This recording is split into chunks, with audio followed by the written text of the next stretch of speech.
Bienvenue dans Figure de Sport. Je suis Bruno Hubi, coureur d'ultra-distance, 2 fois champion du monde de 100 km avec l'équipe de France, vainqueur des 100 km de Millau, entraîneur, passionné de sport. Dans ce podcast, je chausse mes baskets d'intervieweur pour vous faire découvrir un invité au parcours inspirant. Celles et ceux pour qui le sport a tenu une place centrale ou déterminante dans leur parcours de vie. Ici, on parle d'exploits, de dépassement de soi, de défis personnels. Dans chaque épisode de Figure de Sport, je vous emmène à la rencontre de personnalités qui ont repoussé leurs limites et les frontières du possible en se servant du sport comme source d'épanouissement et de levier de la réussite dans leur vie personnelle et professionnelle.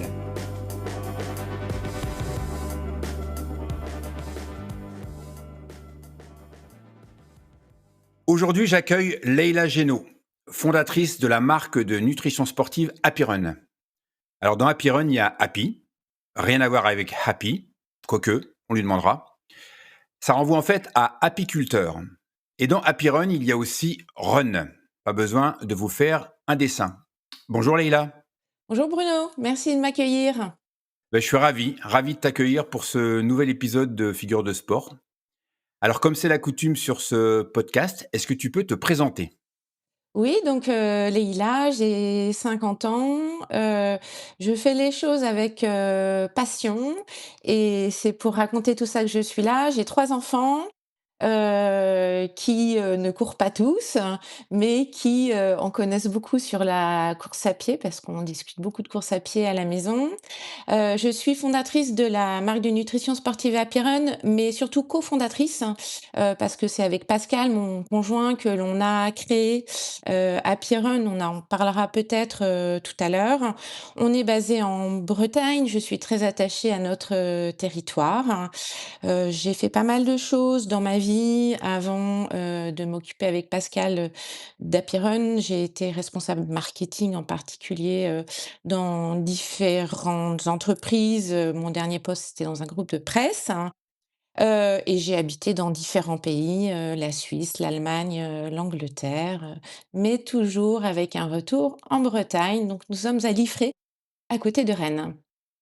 Alors est-ce que le fait d'avoir été comme ça, un peu globe-trotteuse à la fois dans différents pays, mais aussi dans différents métiers, est-ce que ça t'a nourri, si on peut si on peut employer ce terme-là, pour justement arriver à Happy Run?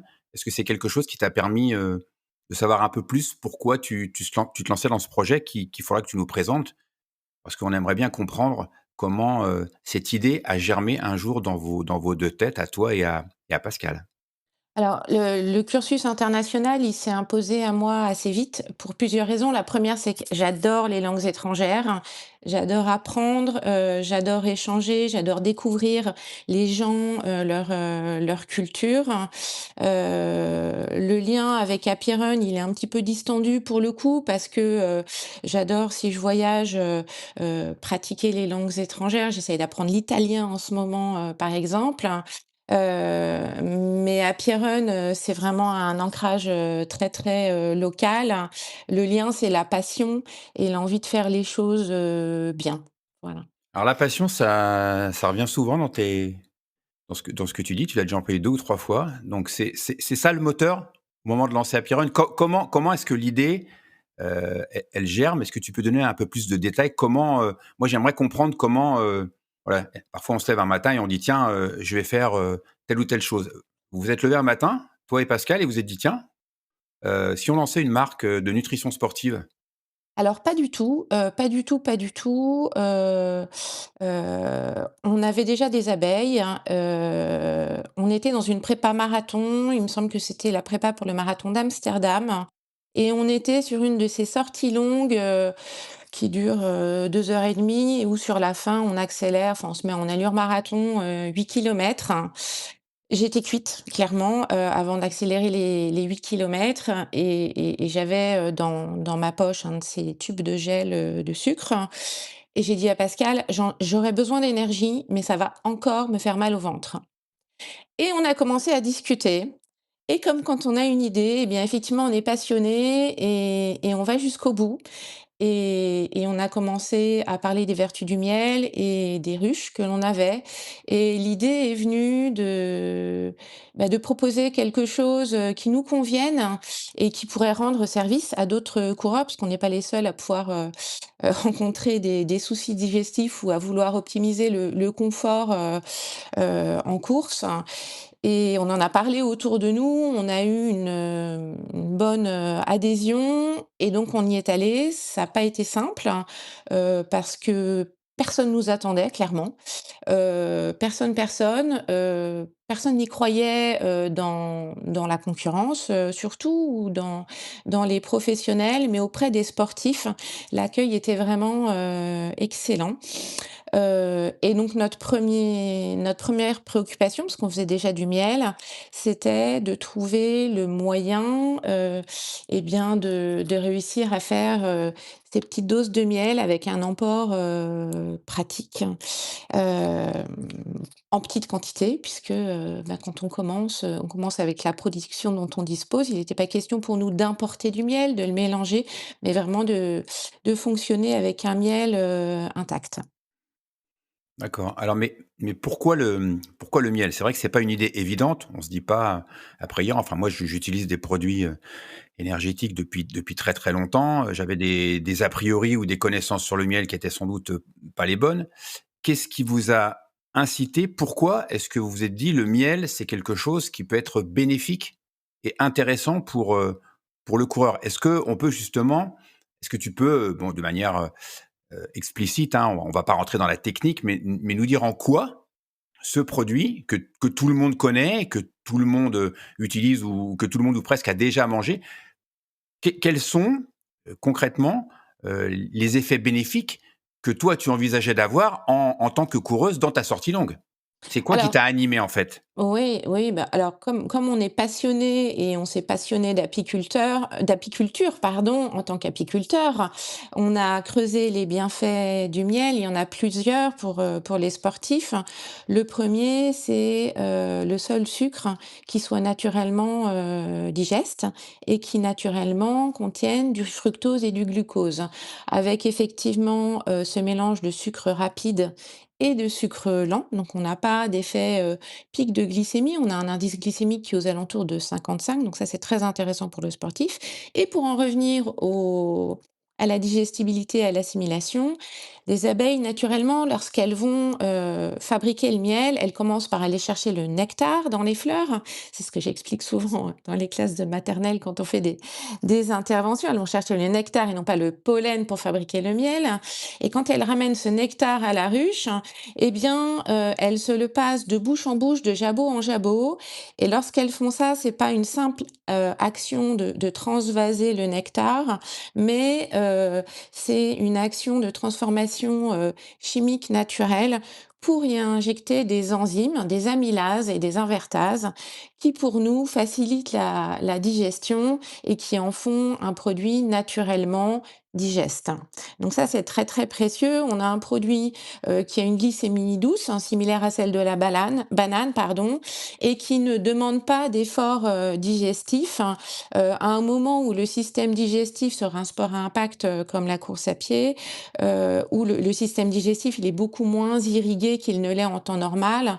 Donc le corps a besoin d'énergie et paradoxalement, le système digestif se dit: «Attends, moi je me mets au repos, ne m'en demande pas trop».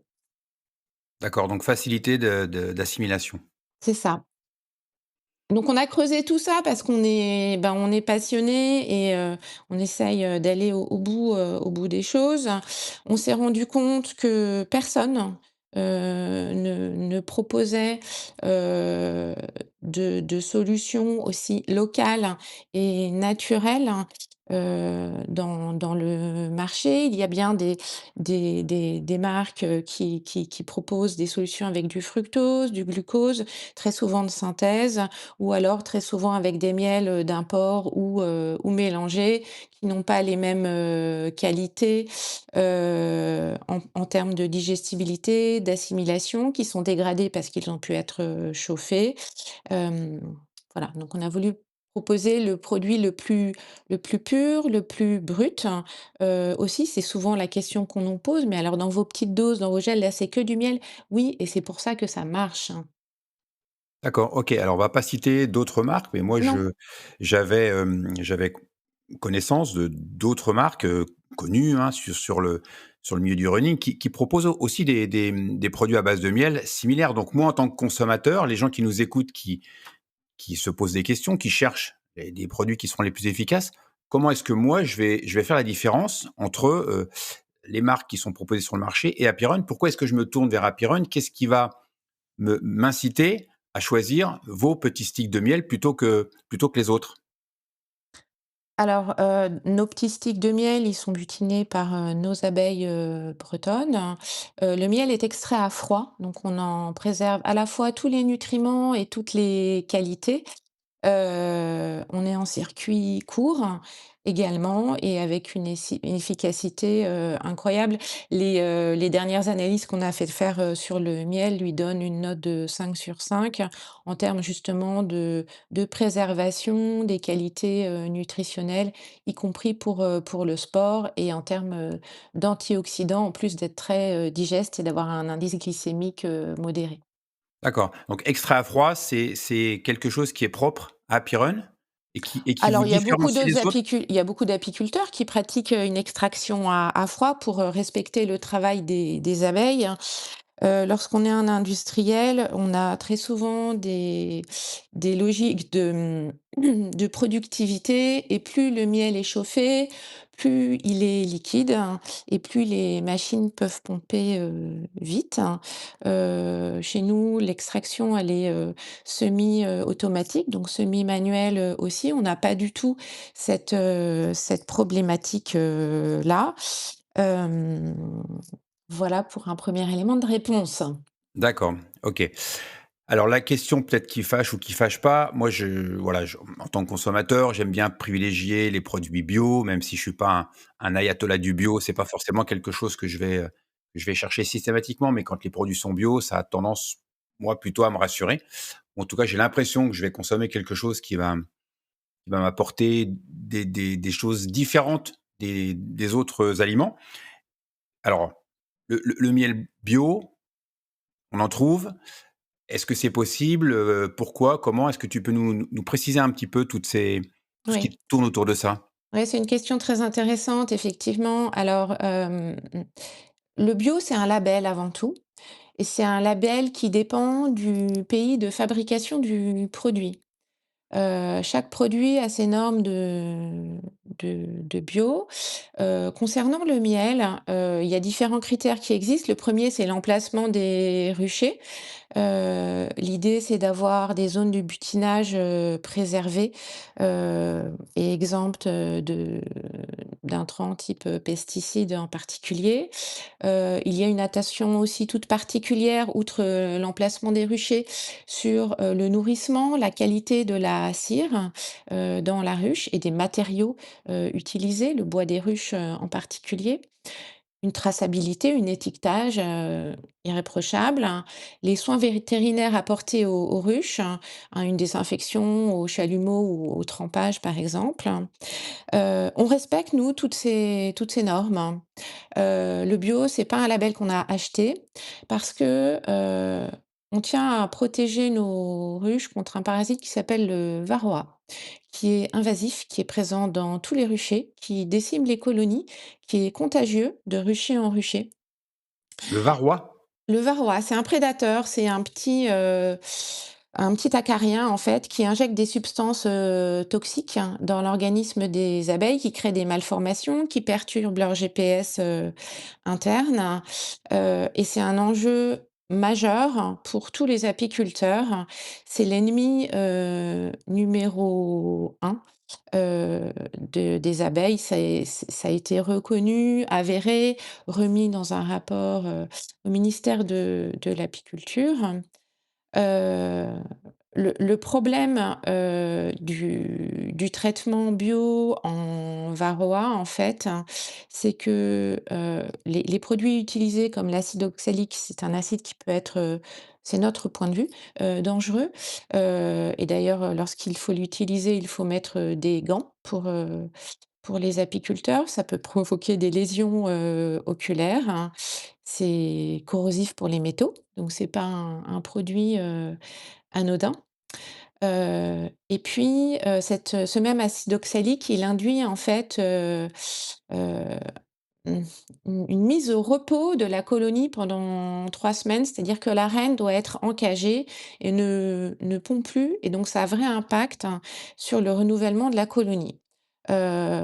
C'est pour cette raison-là que nous, on ne fait pas le choix, d'être en bio. On respecte par ailleurs tout le cahier des charges sur l'emplacement des ruchers, enfin voilà, nos ruchers sont majoritairement en lisière de forêt qui est zone Natura, 2000. On est très vigilant sur la qualité de la cire que l'on met dans nos ruches, la traçabilité de notre miel est là, mais on ne sera pas bio parce que on n'utilise pas d'acide oxalique pour protéger nos ruches, du varroa. On utilise d'autres molécules qui s'appellent l'apivar et l'apistan et qui sont utilisées après la récolte. Voilà et donc et ça, c'est pour la France, pour le bio, mais à l'étranger, la norme de bio, heu, elles ne sont pas les mêmes. Donc D'accord, il vaut mieux, à mon avis, lorsqu'on veut choisir un miel de qualité pour sa consommation quotidienne, privilégier un miel, auprès d'un apiculteur dont on connaît les méthodes de production, d'extraction et de fonctionnement, un apiculteur de proximité, plutôt qu'un miel bio de l'étranger et qui a un impact carbone, discutable. Voilà, d'accord. OK. Donc le Varroa, rien à voir avec, le fait qu'il vient du Var, hein? pas du tout. Ça n'a absolument rien à voir. Alors moi, j'avais entendu parler d'un autre produit qui est utilisé dans l'agriculture et qui, provoque ou provoquerait, des dégâts très importants. J'ai oublié le nom, hein. J'ai pas révisé ma leçon. Qui provoquerait des dégâts très, très importants sur mais toi, tu dois le connaître forcément, sur les abeilles et sur les colonies d'abeilles, qui est utilisé par d'autres agriculteurs et ça, tu n'en parles pas. C'est pas ça, en fait, qui pose problème ou qui est l'ennemi, ce produit-là qui va être réintroduit, j'ai oublié le nom, hein, je suis désolé, Leïla Les néonicotinoïdes, tu veux dire? voilà, c'est Ouais. ça, merci, tu me sauves. Ouais, c'est ça, les néonicotinoïdes, c'est dur à dire. Donc, moi, j'avais cru comprendre que ça, c'est quelque chose qui est enfin, qui est qui est délétère pour les apiculteurs. C'est souvent ce qui revient dans les médias, c'est souvent ce qu'on entend dire. Alors, oui, ça revient beaucoup dans les médias parce qu'effectivement, en fait, c'est des insecticides qui agissent, sur le système nerveux central des insectes. Heu, je dirais que, chaque apiculteur, heu, a aussi sa responsabilité, à la fois de prendre contact avec les agriculteurs, aux alentours pour savoir, comment ils, travaillent. Heu et pour, bien réfléchir, à l'implantation, de ces ruchers. Comme je le disais tout à l'heure, ça c'est un vrai enjeu pour nous, c'est de trouver des emplacements de ruchers qui soient le plus préservés, possible et pour nous d'être, en lisière d'une zone, Natura, 2000, c'est gage, d'une zone, absolument vierge de tout, pesticide. En fait, nos agriculteurs à nous, c'est l'ONF, donc clairement, il y a pas de pesticides. D'accord, OK. Quand on consomme, un des produits Apiral, on peut avoir l'assurance que, voilà, qu'il y aura pas de pesticides, qu'on va pas, ingérer d'une manière ou d'une autre, toutes ces choses qui sont délétères, ben, pour les abeilles aussi, mais pour l'être humain. Alors, le zéro pesticide n'existe pas parce qu'on maîtrise jamais, l'endroit où, les abeilles vont butiner. Si mes abeilles vont butiner sur les fleurs de madame Michu, à qui il restait, un flacon, d'herbicide ou d'insecticide, et ben, elle va le ramener. Mais ça reste, infinitésimal. Ce qu'il faut savoir, c'est que, pour faire analyser son miel sur des pesticides, c'est plusieurs milliers d'euros. Donc aujourd'hui, clairement, nous, on n'a pas les moyens de faire ces analyses-là ou de les mener. En revanche, ce dont on est garant, c'est, d'emplacements, vierges de tout, pesticide. Ensuite, les abeilles butinent dans un rayon de 3 kilomètres, mais ça restera, tout à fait, epsilon. La difficulté, c'est que les agriculteurs comme nous, ils ont besoin d'exister, ils ont besoin de travailler. Il y a une vraie prise de conscience, de leur part. Ils sont souvent dans les normes, de ce qu'ils ont le droit de faire en termes de traitement des surfaces et cetera. Il y a beaucoup, beaucoup de progrès qui sont faits.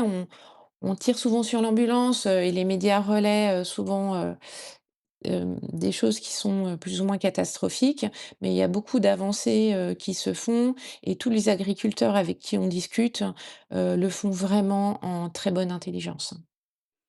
OK, bah, c'est rassurant d'entendre ce discours-là, parce que c'est vrai que dans les médias, on n'a pas forcément, le même écho. On a l'impression un peu d'une guerre entre les apiculteurs, et les agriculteurs, mais c'est vrai que si on y réfléchit bien, en fait, vos intérêts convergent. Vous avez C'est ça, intérêt les uns et les autres, à avoir cette façon de travailler. exactement. Alors on a la chance d'être dans un territoire assez préservé, on n'est pas en zone d'agriculture intensive. Je me prononce sur la voilà, la région Mmh. que je connais, les agriculteurs avec lesquels on peut discuter. D'accord.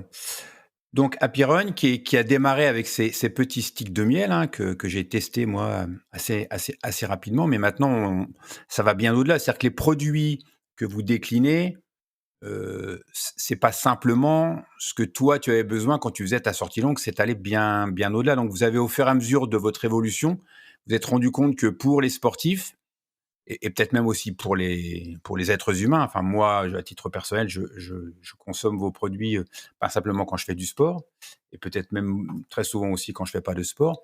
Donc vous avez naturellement, peut-être, je ne sais pas, ça c'est toi qui vas me le dire, évolué vers d'autres choses, vers d'autres produits qui pourraient convenir à la fois aux sportifs, mais aussi, je suppose que les gens qui achètent les produits Apiron ne sont pas uniquement des sportifs. Si, c'est uniquement des gens qui font du sport qui consomment les produits Apiron?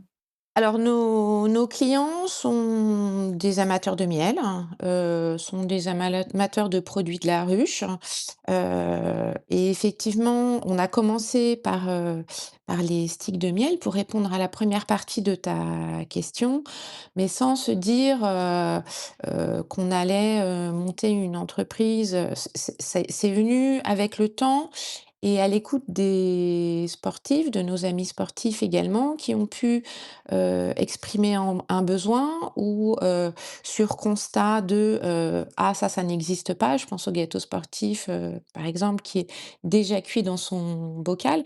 Là aussi, c'était au marathon d'Amsterdam. On s'est retrouvé avec un gâteau sportif en poudre, brûlé, trop cuit dans un four micro-ondes de l'endroit où on était hébergé et on s'est dit: «Mais ce serait quand même vachement plus pratique d'avoir un produit prêt à consommer» et on a réfléchi et on est allé au bout de la démarche et on part souvent comme ça du besoin du sportif en se disant: «Est-ce que je peux apporter quelque chose?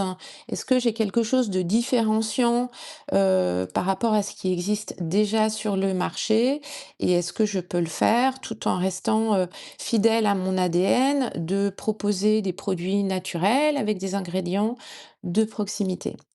Ouais, je confirme le gâteau trop cuit. Je confirme pour l'avoir expérimenté, moi qui suis un très grand cuisinier. Donc c'est vrai que, le le gâteau sportif, dans le pot de confiture, qu'on peut emmener partout, qui a pas besoin de faire cuire et qu'on peut, ben, tester, goûter, voilà, on le sort et il est déjà utilisable. C'est effectivement très, très pratique. Là, je confirme que vous avez eu une super idée. Et on peut l'emmener partout, n'importe où, c'est vraiment très pratique. Je confirme, c'était une super idée. Voilà, donc on a évolué un petit peu comme ça, un petit peu en mode, slow business, hein. C'est-à-dire qu'on aurait pu, Pascal aurait pu dire, bah, je lève des fonds, et puis, on fait des grosses campagnes de pub il faut qu'on on alimente tous les magasins de sport et on met un commercial au volant et on n'a pas assez de volume et ben, on apporte du miel. Alors, on n'a pas du tout fonctionné comme ça, on a plutôt décidé d'aller, tranquillement au rythme de notre, cheptel. On a commencé, on avait très peu de ruches, on en a maintenant de sang, et ce qui nous permet, eh bien, de subvenir, aux besoins de notre, clientèle et de monter progressivement en charge, sur, les produits et la gamme de produits que l'on propose. D'accord, donc si on veut acheter les produits Happy Run, si j'ai bien compris, le circuit, c'est de vous contacter directement? On peut trouver les produits, ailleurs que directement sur le site internet? Alors, on a quelques points de vente, en particulier à Rennes chez Running Conseil, par exemple, pour ne pas les citer et sinon, c'est majoritairement sur internet. Mais surtout, ce qu'on adore, nous, c'est aller à la rencontre des sportifs et donc on est très souvent sur des stands, des villages marathons. Le prochain, ce sera à Deauville, mi-novembre, donc dans 2 semaines. Et ça, c'est un vrai bonheur pour nous, à la fois d'expliquer notre démarche, de conseiller et de prendre le temps, de décortiquer les bienfaits des produits que l'on propose. Ouais, vous faites de la pédagogie. Moi, en tant que coureur, quand je vais dans ces organisations où il y a souvent, voilà, beaucoup de propositions, il y a beaucoup de stands, on a le choix est quand même assez varié.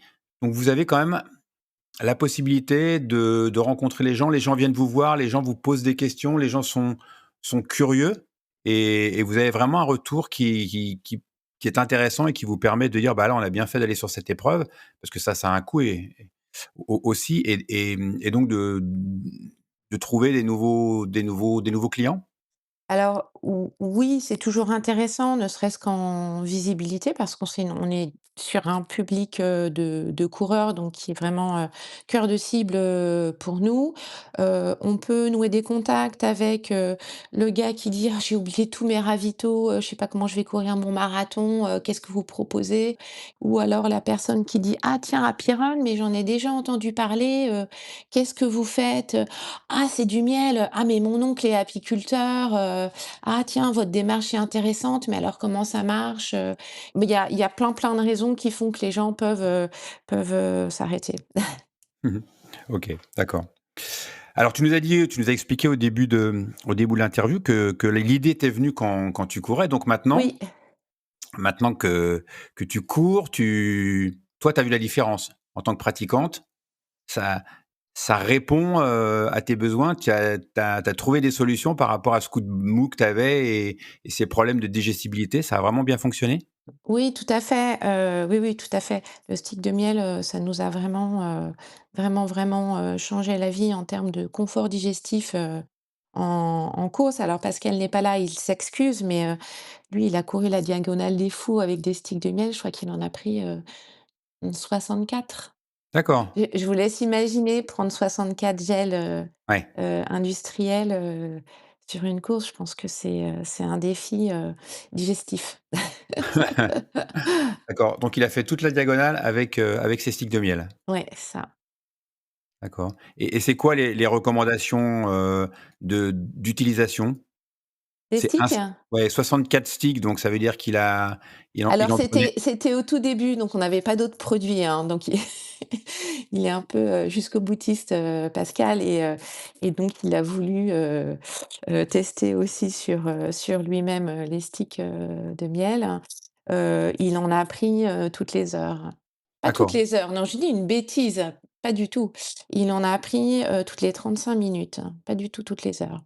Pardon. d'accord, OK et donc là, sur la diagonale, donc on précise que Pascal, c'est un coureur, à pied, hein, aguerri, avéré, qui a fait des longues distances, donc qui sait de quoi il parle.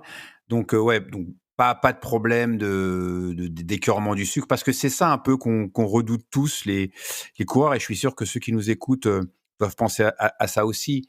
L'écœurement du sucré, c'est quelque chose qui, pour les coureurs de longue distance, de très longue distance, c'est l'angoisse. Parfois, on se dit, «À quel moment, ça va arriver et je vais de nouveau plus rien pouvoir ingérer?» Moi, j'ai un des coureurs que j'accompagne qui vient de vivre ça une nouvelle fois à la diagonale et qui se dit: «Mais comment je peux faire, quoi? Je ne trouve pas de solution au bout d'un certain temps, je peux plus rien ingérer, il y a plus rien qui passe». Ça, c'est quelque chose qu'on entend Mmh. souvent. Alors ça, c'est une vraie problématique, hein. L'anecdote que je racontais, effectivement sur Pascal à Diagonale des Fous, c'était en 2018, me semble-t-il, donc ça fait maintenant quelques années. Depuis, notre gamme de produits a évolué. On connaît cette, problématique. Comment éviter l'écoeurement du sucré? On a développé des produits salés. On a, 2 barres salées, par exemple, au sel de Guérande, bien sûr, qu'on a testé, développé, validé avec des diététiciens, nutritionnistes du sport, avec des sportifs. Mais toujours avec une touche de miel parce que, ça permet d'avoir une bonne digestibilité du produit et par ailleurs, pour revenir sur des courses comme la Diagonale des Fous ou de l'ultra-distance, le miel a cela de formidable que, lorsqu'on est sur ces grandes courses, il y a aussi les ravitaux de l'organisation qui, ne l'oublions pas, sont, précieux. Heu, ce fameux rougail saucisse qu'on peut trouver, à la Diagonale, si on prend, un demi-stick de miel avant le ravito, ça va mettre, le système digestif en état de pré-assimilation, de prédigestion et le rougail saucisse passera très, très bien et on aura cet apport, salé. En plus de sa digestibilité, si j'ai bien compris, le miel permet de mieux digérer. Oui, exactement, Il tout à s'assimile fait, bien, mais il permet aussi de mieux assimiler. tout à fait, Donc tout à vous fait. conseillez de le prendre en amont pour préparer un peu le terrain, c'est ça? Oui, c'est ça, Si oui. j'ose dire, préparer le terrain? Avant un ravito solide, D'accord, voilà, OK, et ça permet de mieux assimiler, de mieux digérer, donc ça, c'est intéressant. tout à fait. Et pour répondre à cette problématique d'écœurement, eh bien, on a réfléchi, heu et on a trouvé cette idée, et cette solution de boisson, d'effort, avec un goût très neutre, heu et notre problématique, c'est comment est-ce que j'arrive à proposer une boisson qui, s'appuie sur les bienfaits du miel, sur, l'aspect, antioxydant, digestif, sans dégrader le travail du butinage des abeilles. Il était hors de question qu'on propose du miel, en poudre, à réhydrater, dans une boisson. On laisse ça aux industriels. On a proposé une solution qui consiste à avoir des petits sachets, de boissons à base d'avoine, de dattes, hein, qui, sont effectivement en poudre, auxquelles on ajoute du vrai miel pour avoir une boisson au goût très neutre. Alors non, ça n'est pas du tout trop sucré.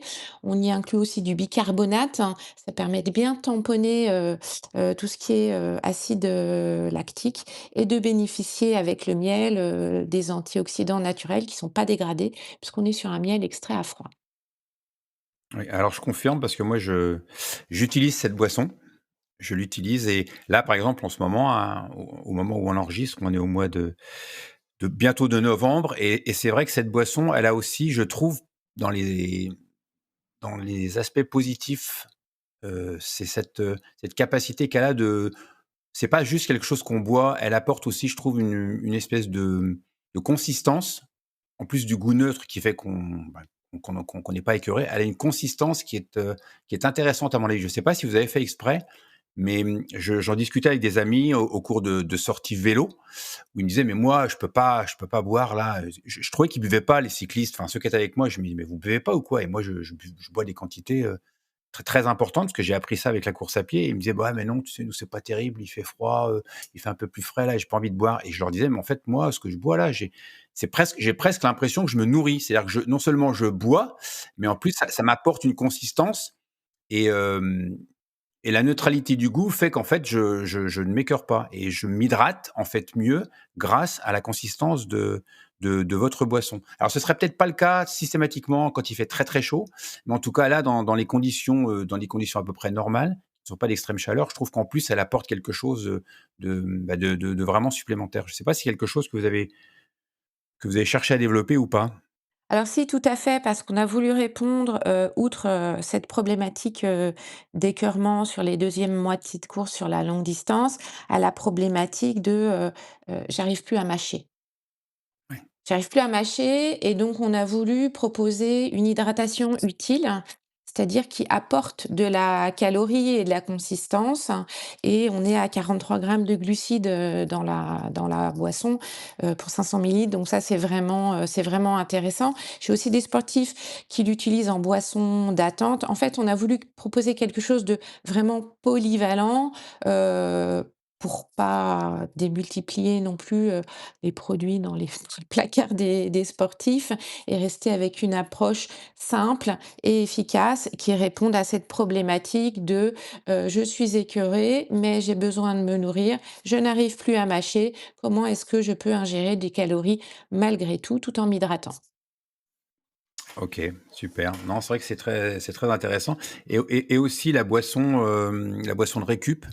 Alors moi, par exemple, la boisson de récup, je l'utilise aussi comme boisson d'effort parce que je trouve aussi que ça correspond à des besoins que je peux avoir à certains moments, au niveau du goût notamment, au niveau de la consistance et hem et ça permet, selon moi, d'aller vraiment, longtemps dans l'effort sur des problématiques de 3, 4, 5, 6, 7, 8, 9, 10 heures où on est tous confrontés au même problème, savoir qu'il faut se nourrir. On n'a pas le choix, faut mettre de l'essence dans le réservoir et donc je trouve que, la combinaison entre boisson de récupération et boisson d'effort, qui au début n'est pas faite pour ça, enfin je pense que vous n'avez pas fait d'une boisson de récupération forcément, mais tu vas me le dire, pour qu'elle soit utilisée pendant l'effort. Mais bien après l'effort, je trouve qu'il y a un complément et une combinaison qui est vraiment hyper intéressante. Alors effectivement, c'est intéressant ce que tu dis là. Quand on l'a développé cette boisson, c'était en période, pré-jeux olympiques et les sportifs élites que l'on accompagnait nous ont dit: «Mais, qu'est-ce que tu as en récup?» et là j'ai fait: «Ah bon, allez on se retrousse les manches, c'est parti».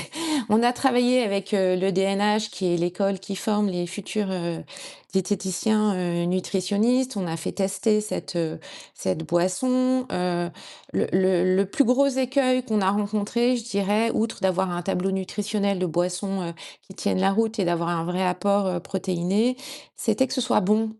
Parce que tous les sportifs disent: «Mais moi je m'entraîne super dur, si je dois manger un truc ou boire quelque chose qui est pas bon après l'effort, je vais pas en avoir envie, donc fais-moi quelque chose de bon». Voilà. Donc on est parti sur un goût au cacao, sur des protéines végétales, de lin et de courge, en particulier et là aussi, on ajoute du vrai miel pour préserver, les antioxydants et apporter tous les polyphénols aux sportifs. Donc c'est très riche en électrolytes, également. Quand on l'a développée cette, boisson, effectivement Bruno, on pensait plutôt à une boisson post-effort en récup, après une grosse, séance. Bon et puis j'ai une sportive qui s'appelle Prisca Erhard qui nous écoutera, certainement, qui, fait beaucoup de longue distance et qui m'a dit: «Mais moi j'arrive rien à manger en longue distance, il y a que ta boisson de récup, qui passe. Donc sur mon 177 kilomètres de l'ultramarin, ce sera mon seul ravito». Et donc elle a carburé à ça, uniquement. Comme quoi chaque sportif, trouve la routine, qui lui convient. Et puis j'ai des trailers qui en montagne me disent: «Ah mais la boisson elle est top». Moi quand je me fais une, grosse séance de cassage de fibres, avec du gros D-, et ben, sur de la longue distance là aussi j'en prends, et je repars, sur la course, pour, ben, avoir des muscles, en meilleur, état et plus, fonctionnels. Bah, je crois que enfin, il n'y a pas mieux que le retour terrain et le retour des sportifs. Quoi de mieux pour vous qu'un sportif va vous dire: «Voilà, moi je l'utilise comme ça, je l'utilise comme ça». C'est le terrain qui parle, c'est toujours la même chose. Même dans l'entraînement, c'est le terrain qui a raison et c'est vrai que toutes les boissons de récupération que j'ai utilisées auparavant, à titre personnel, hein, ça n'engage que moi, sont effectivement peu goûteuses. Ça, il faut vraiment, parfois se pincer le nez pour les ingérer. Moi, je le faisais parce que j'avais envie, de bien récupérer sur le plan musculaire et je savais que c'était nécessaire donc voilà, un peu comme, l'huile de foie de morue, on se pince le nez et on l'avale quand on était petit. Mais là, ouais, cette boisson, elle passe bien, elle est digeste et moi, je trouve que ça fait vraiment un complément, parfait avec, donc je suis ravi de savoir que je suis pas le seul à détourner l'utilisation de la boisson de récup et de Mmh. l'utiliser comme boisson, comme boisson d'effort. Donc À là, tu tel point, pardon, à oui, tel vas-y, vas-y. point, elle est appréciée à tel point que, on organise, le 20 décembre prochain une course, à Noël, et je vais en mettre, à la buvette, façon, chocolat chaud parce que les gens l'adorent. Oui, bah, carrément, ça va à mon avis, oui, ça va vraiment bien coller. Tout à l'heure, tu as parlé de lin, tu as parlé de courge. Bon, moi, c'est à titre personnel des aliments que j'utilise, des huiles que j'utilise. Là, on est vraiment dans une utilisation de produits qui n'est pas banale, qui n'est pas habituelle, je me trompe ou pas? Oui, c'est vrai que sur tous les produits, je fais un gros effort de sourcing, à la fois sur la provenance géographique, parce que, je pense qu'on peut, courir vers, hein, c'est-à-dire, on n'a pas forcément besoin d'aller chercher des aliments qui ont traversé la planète pour, performer, et puis qu'on a près de chez nous des producteurs qui font du bon travail. Voilà, on utilise par exemple dans la barre, salée au sel de Guérande, de la protéine, de pois française. Donc on trouve des nutriments de qualité, des ingrédients de qualité près de chez nous. Donc on peut faire des produits, hem, qui sont là, on est vraiment dans du local. On est dans du On local, peut le faire. oui, c'est possible. Alors effectivement, je marge certainement pas comme les industriels, hein. Mon choix, il est, à la fois d'être abordable pour le consommateur, donc très souvent nos produits sont au prix, des industriels, hein, mais avec une marge qui est certainement, enfin qui est beaucoup, beaucoup moins, importante, ouais. Mmh. OK, super. Donc du coup maintenant, ton pire souvenir alors c'était cette sortie longue ou ça a été une compétition? Ah non, c'est pas ça mon pire souvenir. Mon pire souvenir, je suis pas une grosse fan, de courses avec la foule et cetera, et mon pire souvenir, c'était une course, c'était à Tournencourt, à Rennes sur le départ du 10 kilomètres, et là, je me suis retrouvée dans ce gros peloton, mais ça a été un carnage, limite j'avais envie de me mettre sur le côté, d'attendre que ça passe. Et Pascal qui courait avec moi me dit: «Mais écarte les coudes, fais-toi de la place!» Donc ça, c'était pas un bon moment. Et du coup le meilleur alors c'est quoi? Le meilleur, alors moi j'aime beaucoup les souvenirs partagés, mon meilleur souvenir de sport, c'est pas forcément une course, hein. On a des très, très beaux souvenirs quand on organise nos courses. On organise un trail en forêt, en avril tous les ans. Là, j'ai des souvenirs de courses, magnifiques avec toute notre équipe de bénévoles. Ça, c'est des bons moments, puis ça dure tout un week-end en plus. Ouais, d'accord, donc parce qu'en fait Happy Run du coup ça représente combien de personnes maintenant? Vous avez démarré tous les 2, toi, Pascal. Mmh. Happy Run ça a augmenté, il y a des salariés, vous êtes combien maintenant On n'a pas de pour faire salariés, tourner la boîte? Combi Vous êtes tous les 2. on est 2 actionnaires, Pascal, Mmh. et moi. On peut avoir, ponctuellement du renfort. On a, le mercredi du renfort, via un ESAT, ce qu'on appelle hors les murs, donc c'est tous les mercredis. On peut avoir des stagiaires aussi qui nous donnent, un coup de main ponctuellement, et puis on a par ailleurs, toute une équipe de bénévoles, mais là, c'est pour notre association de course à pied avec laquelle on organise, un trail, et maintenant, un 5 et un 10 kilomètres, en décembre. Voilà. D'accord, donc Happy Run, c'était pas assez de boulot pour vous 2, les couteaux suisses. Vous avez décidé de vous lancer dans l'organisation ou c'était déjà quelque chose qui existait avant?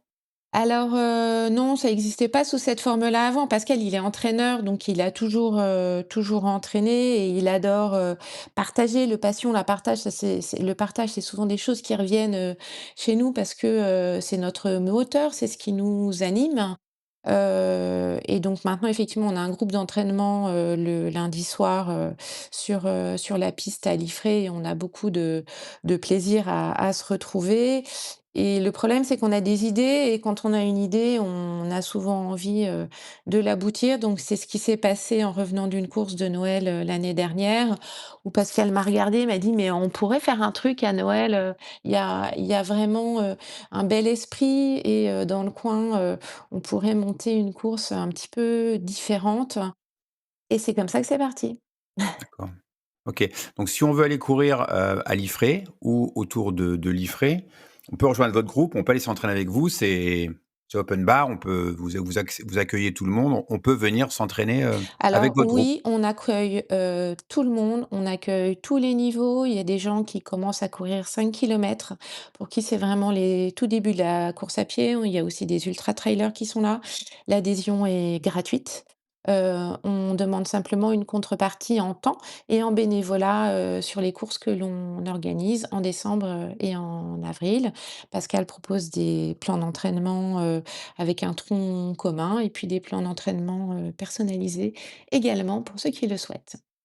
D'accord, OK. Ah ouais, c'est plus que des couteaux suisses là. Et vous arrivez à faire tout ça dans des journées de 24 heures? Bien sûr. Oui, oui. Comment vous faites? Et ben là, on part en vacances la semaine prochaine, Ah ce qui super! nous est pas arrivé depuis très, très longtemps. Comment on fait? Bah, je sais pas, on fait. On fait, puis on est bien entouré, je crois et on aime ce qu'on fait. Ça, c'est, je pense le meilleur des moteurs, hein. Il y a pas de contrainte de «je dois», c'est j'aime le faire et ça m'anime et je le fais avec plaisir. D'accord. T'as pas beaucoup parlé de tes performances, t'as pas beaucoup parlé de toi, même si, peut-être que tu penses que c'est pas le sujet, mais moi je crois que c'est important de montrer que non seulement vous proposez des produits, Happy Run c'est une marque, mais c'est aussi des pratiquants, hein, tu viens de le dire, Mmh. c'est des gens qui sont investis. Donc moi j'aimerais connaître, j'aimerais savoir quelle est pour toi ta plus belle performance? Qu'est-ce que de quoi tu es le plus fier? Si tu nous parles un peu de Alors, toi, de ma tes plus de tes belle résultats? performance, c'est je vais pas parler forcément en termes de chrono parce que, j'estime que, j'avais un petit niveau, régional à l'époque, mais voilà, sans enfin, ça reste un loisir, hein, pour nous, faut pas se tromper, on n'est pas des professionnels. Ma plus belle performance, elle a été partagée avec Pascal, forcément. Ça a été mon premier marathon, on l'a couru, tous les 2. C'était un parcours, en ligne, il y avait pas grand monde. J'adore les courses quand il y a pas grand monde. Heu, j'ai vécu ce marathon avec une facilité, et un plaisir, déconcertant. C'est-à-dire que le mur n'a jamais existé, pour moi. À la fin du marathon, j'ai même accéléré, j'ai fini première et c'était un super moment de partage. J'ai eu l'impression de survoler l'épreuve. J'ai des amis qui ont fait la surprise de venir, me voir aussi, donc c'était, voilà, un de ces jours où les planètes, s'alignent. D'accord, donc c'est à la fois ta plus belle performance et celle dont tu es la plus fière? Ouais, ouais. Alors, je peux dire le chrono, hein, je l'ai fait en 3h28, donc c'est rien de super, admirable, en soi, Ouais, quand on le compare à tous les athlètes, qu'on peut, accompagner, au quotidien. Mais j'en étais très contente et puis c'était surtout les émotions, qui étaient très belles pendant et à l'arrivée. d'accord. Alors ça sera peut-être plus facile de parler des autres puisque tu as du mal à parler de toi. Même si 3h28, c'est quand même plus de 12 km/h, donc c'est pas à la portée de tout le monde, quand même. Enfin moi je trouve, hein. Ne C'est gentil. ne te Non, déva mais ne moi, te dévalorise pas. je suis une bébé coureuse. Pascal, lui, il a un palmarès de fou. Il a fait, 64 marathons, il a fait, 60 ultra trail, il a couru dans tous les déserts du monde, 4 fois la Diag, 4 fois le marathon des sables, heu, enfin, oui, moi, je lui arrive pas à la cheville. Vraiment, il est, très, très, très aguerri. Et très Ouais, humble, hein, et ça j'admire beaucoup parce que, Pascal il a 67 ans et il est pas du tout dans le, «Ah, je fais plus mon 10 kilomètres en, 35 minutes», hein. Il prend sa VMA, il regarde le tableau de VMA, toc toc, c'est mon objectif et c'est comme ça en fait. c'est bien, c'est la bonne façon de courir longtemps, si je peux me permettre d'utiliser ces 2 termes-là. Donc la plus belle performance d'un autre sportif, c'est Pascal ou c'est un Non. sportif que vous accompagnez ou Non c'est plus, non non plus? plus, là non plus, il y aura pas de référence de chrono, ça sera plutôt une notion de dépassement de soi. J'y ai réfléchi quand tu m'as posé la question, en amont de l'interview et je voudrais tirer mon chapeau à 3 duos, pardon, de coureurs qui sont des malvoyants qui viennent, courir avec nous tous les ans en forêt de Rennes. Ils sont malvoyants donc effectivement, ils courent chacun avec un guide et courir en forêt, ça veut dire qu'ils courent sur des sentiers qui sont, certes pas très pentus, mais qui sont escarpés. Il y a beaucoup d'embûches, il y a des troncs, il y a des racines, il y a des trous, et ils ont une confiance en leur guide qui est juste, bluffante. Ils courent, vite, hein, et je pense que c'est un vrai gage, oui, de confiance mutuelle et de les voir, c'est très inspirant. Ouais, quand je m'occupais des meneurs d'allure à Millau, il y a une année où on avait un meneur d'allure qui était malvoyant, donc qui était accompagné, hein, de quelqu'un d'autre et c'est vrai que, quand on m'a proposé de l'intégrer à l'équipe, j'ai trouvé ça, génial. C'est-à-dire que non seulement le meneur d'allure, c'est un phare, c'est quelqu'un qu'on suit, mais là, on avait quelqu'un qui était en situation de handicap, donc c'était vraiment très, très inspirant, très émouvant et ça a été une belle expérience. Donc ouais, je vois bien de quoi tu veux parler. Effectivement, c'est très, très, très touchant. Et voilà, donc on aura le plaisir de les accueillir, à nouveau, sur la course de Noël. Je pense à Jean-Marc, Trollet et à son équipe et c'est des gens vraiment très, très, très chouettes. Mmh.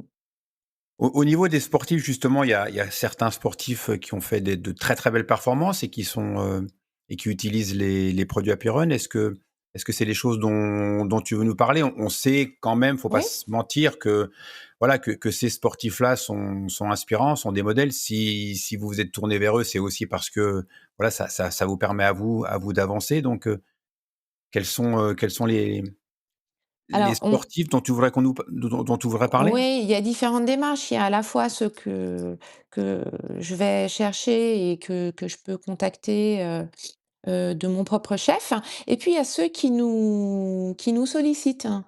Heu, alors il y en a une qui nous a sollicité récemment, je vais pas encore en parler parce qu'on est en phase de finalisation, mais je peux parler de Méline Rollin, par exemple, mais il y en a d'autres. Méline, elle nous a adressé une requête en disant: «Bonjour, est-ce que ça vous intéresserait?» Je pense à Chloé Herbier, qui court le 10 kilomètres un peu plus de 31 minutes. Elle est un petit peu moins connue peut-être parce qu'elle est belge, mais ce sont des athlètes de très haut niveau qui ont compris notre démarche, qui ont compris qu'on peut performer avec des produits, naturels et pour nous, c'est un vrai gage de confiance, parce que clairement, le marché est très rude en nutrition sportive. La plupart des marques rémunèrent les athlètes pour que les athlètes, parlent de leurs, produits. On est apiculteurs, on n'en a pas les moyens, ça n'est pas un souhait de notre part, non plus. C'est-à-dire qu'on souhaite avoir une relation plus authentique et que les sportifs, quand ils parlent de nos produits, c'est parce qu'ils les utilisent et parce qu'ils les apprécient et pas parce que la responsable dit marketing dit, «Le timing, c'est maintenant».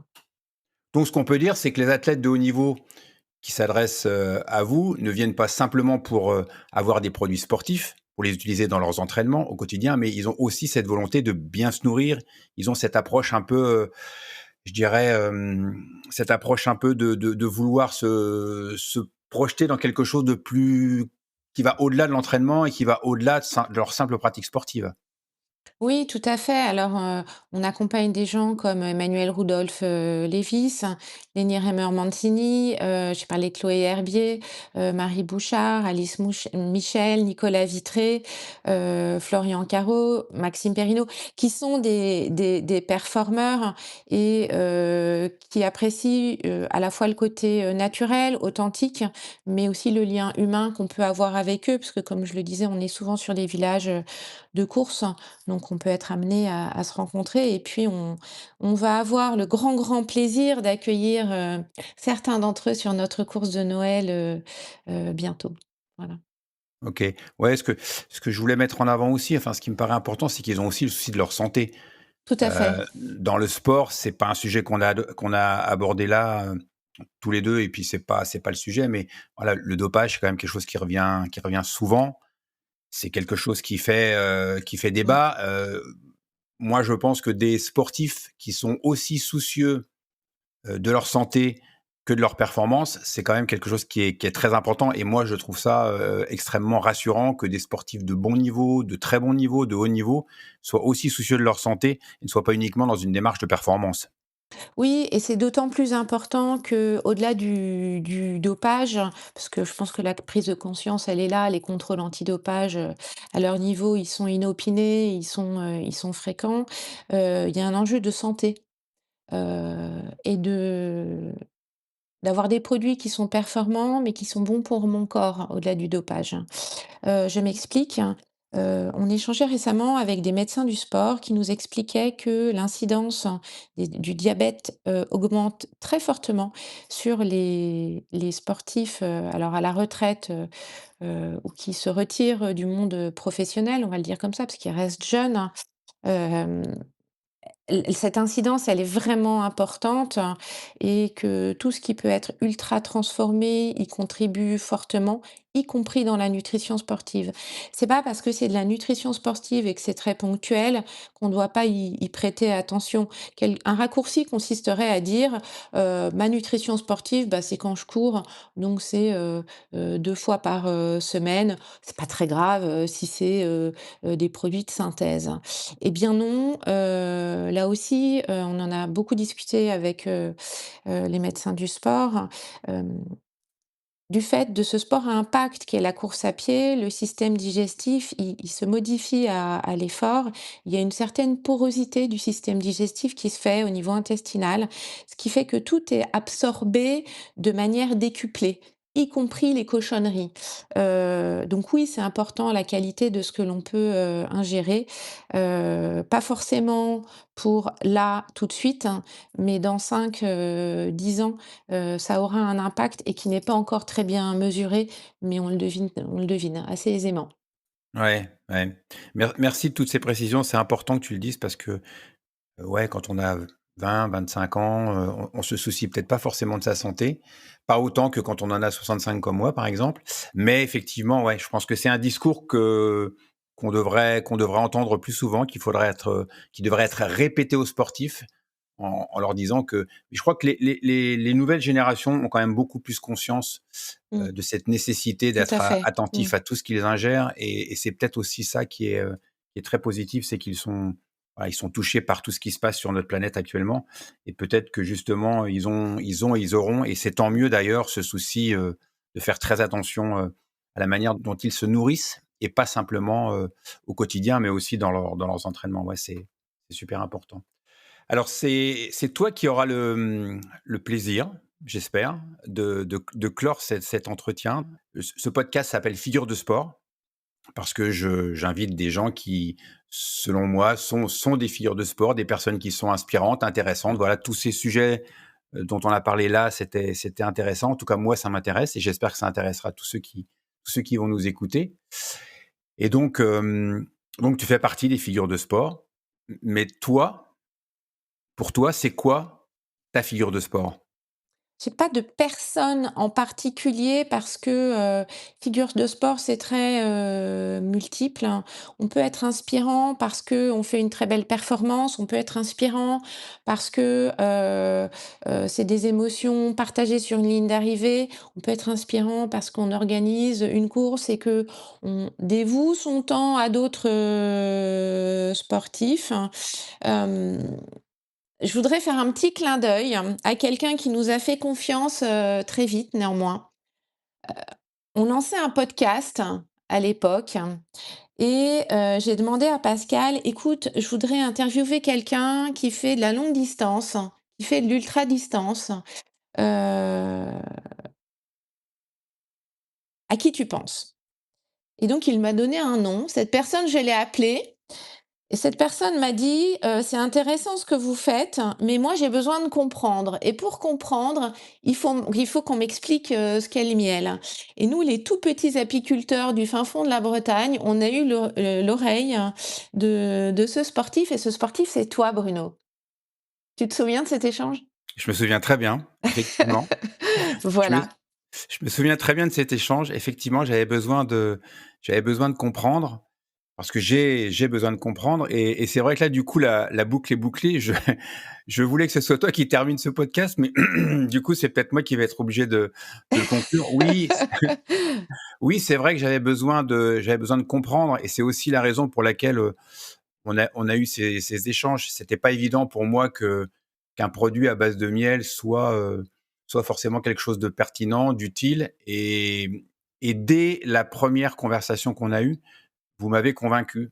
C'est-à-dire que vous avez su avoir les mots pour m'expliquer en quoi le miel était quelque chose de différent, en quoi votre démarche, elle était intéressante et à l'issue de cet échange, j'avais vraiment envie de tester et de me rendre compte. Ça fait, 50 ans que je fais de la course à pied, donc cette problématique de la nutrition, elle est hyper importante pour moi et donc c'est aussi pour ça d'ailleurs que tu fais partie des premières figures de sport et je me disais que non seulement ça me servirait à moi pour comprendre, pour apprendre, mais que surtout, on pourrait partager tout ça et on pourrait, voilà, toi, tu as parlé de passion, tu as parlé de partage. J'ai la prétention aussi, d'être animé par la passion et l'envie de partager. C'est d'ailleurs tout le sens de ce podcast et donc oui, si on peut partager, si on peut permettre aux gens de mieux comprendre comment fonctionne la nutrition et si on peut justement mieux se nourrir, ben, voilà. Vous aviez coché, toutes les cases. À l'époque, effectivement, c'était les débuts et ce qu'est devenu Happy Run aujourd'hui, me prouve que j'avais raison et comme j'ai mauvais caractère et que j'aime bien toujours avoir raison, je suis ravi, d'avoir, d'avoir dit oui et d'avoir suivi votre aventure. C'était vraiment, sympa et c'est pas fini. Non, c'est pas fini, c'est pas fini. On a toujours plein d'idées. Bah, écoute, merci Leïla pour ce temps que tu nous as, consacré. Merci J'espère Bruno.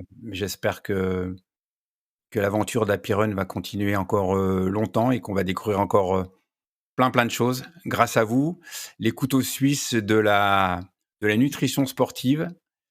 Merci à toi et puis on embrasse Pascal, qui n'est pas là, mais qui n'est jamais loin. Qui n'est jamais très loin, qui n'est jamais très loin. Merci Bruno. Je souhaite et j'espère que cet épisode vous a plu. Je vous remercie par avance si vous me le faites savoir de la manière qui sera la plus pratique et la plus appropriée pour vous. Merci pour votre soutien. Il est important car ce podcast est porté par des énergies bénévoles. On se retrouve très rapidement pour un nouvel épisode de Figures de sport, à la rencontre de personnes toujours aussi intéressantes et toujours plus inspirantes. À très bientôt.